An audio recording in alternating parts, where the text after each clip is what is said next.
Hello, let's discuss this question. A 56-year-old man comes to the office due to 3-week history of right upper quadrant abdominal pain and 6.6 kg of weight loss. Over the last week, he has noticed jaundice and dark urine.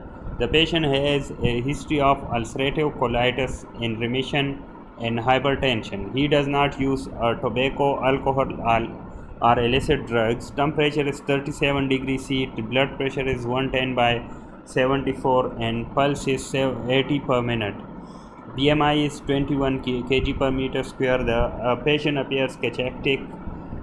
Hepatomegaly is present, but there is no ascites. Laboratory results are as follows. AST level is 170 units per liter, which is raised slightly.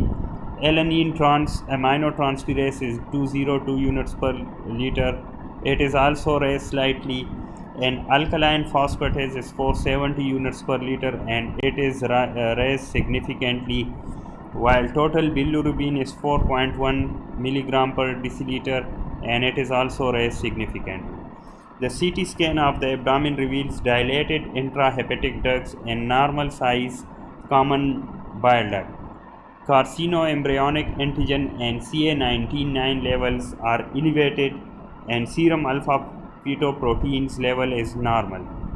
Okay, what is the most likely diagnosis? So we will tell about the diagnosis, that what is the diagnosis in this 56-year-old man who have a right upper quadrant abdominal pain from the last 3 weeks. Okay, and he also lost weight of 6.6 kg over these 3 weeks, and he also complained of the symptoms of the jaundice and dark urine.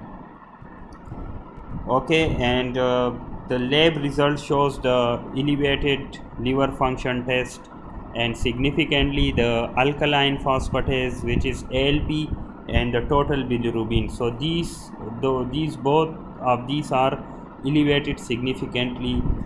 Okay, and the CT scan of the abdomen shows the dilated intrahepatic ducts, and CA19-9 and CEA levels are also elevated. Okay, so the patient also has a history of ulcerative colitis, and you know that in the ulcerative colitis the extra intestinal manifestation occurs, and one of them is the primary sclerosing cholangitis. Okay, and the primary sclerosing cholangitis increases the risk of the biliary tract malignancy. Okay, so as this patient has the ulcerative colitis, so there may be the primary sclerosing cholangitis, which prone this patient to the biliary tract malignancy.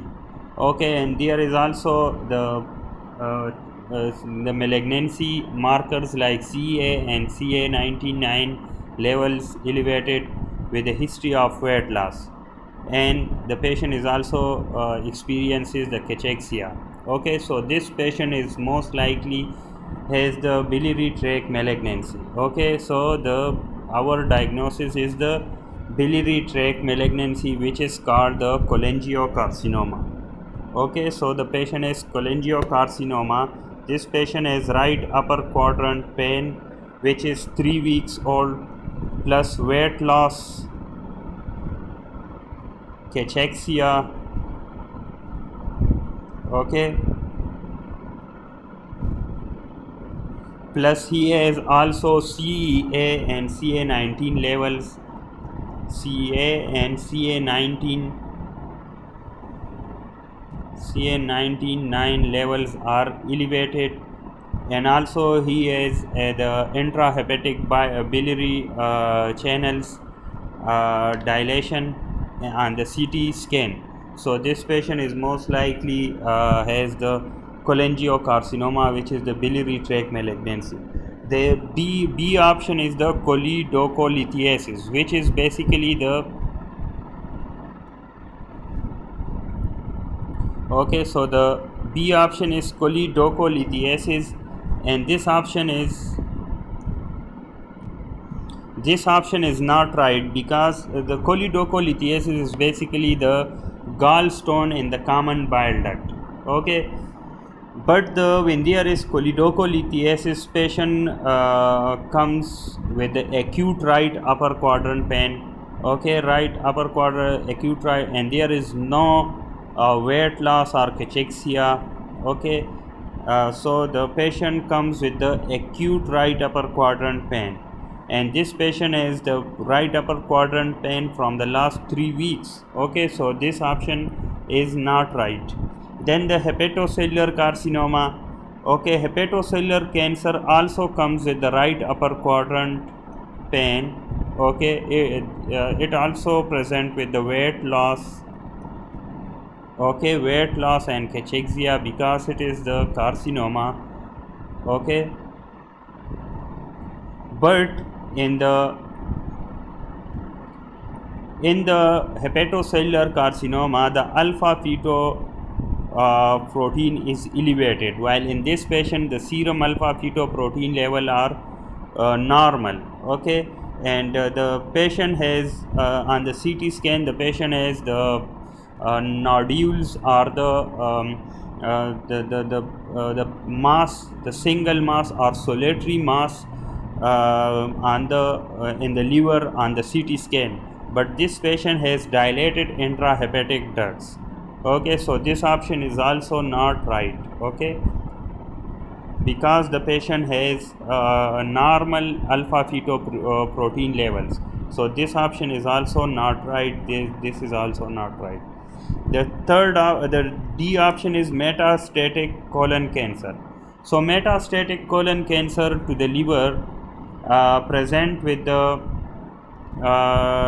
CT findings of the multiple masses on the liver on the CT scan, but this patient has dilated intrahepatic ducts on the CT scan. Okay, dilated intrahepatic ducts. Okay, so this option is also not right.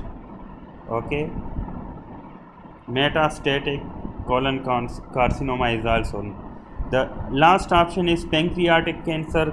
So the pancreatic cancer also present with the right upper quadrant pain, the jaundice,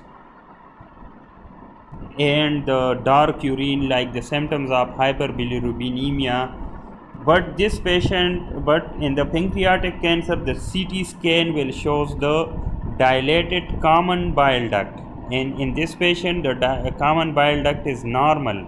So this is why this case is of not pancreatic cancer, because pancreatic cancer causes the dilation of the distal biliary channels, not the intrahepatic ducts. Okay, so this is also not right. So the correct answer, most likely diagnosis, is the cholangiocarcinoma. Okay.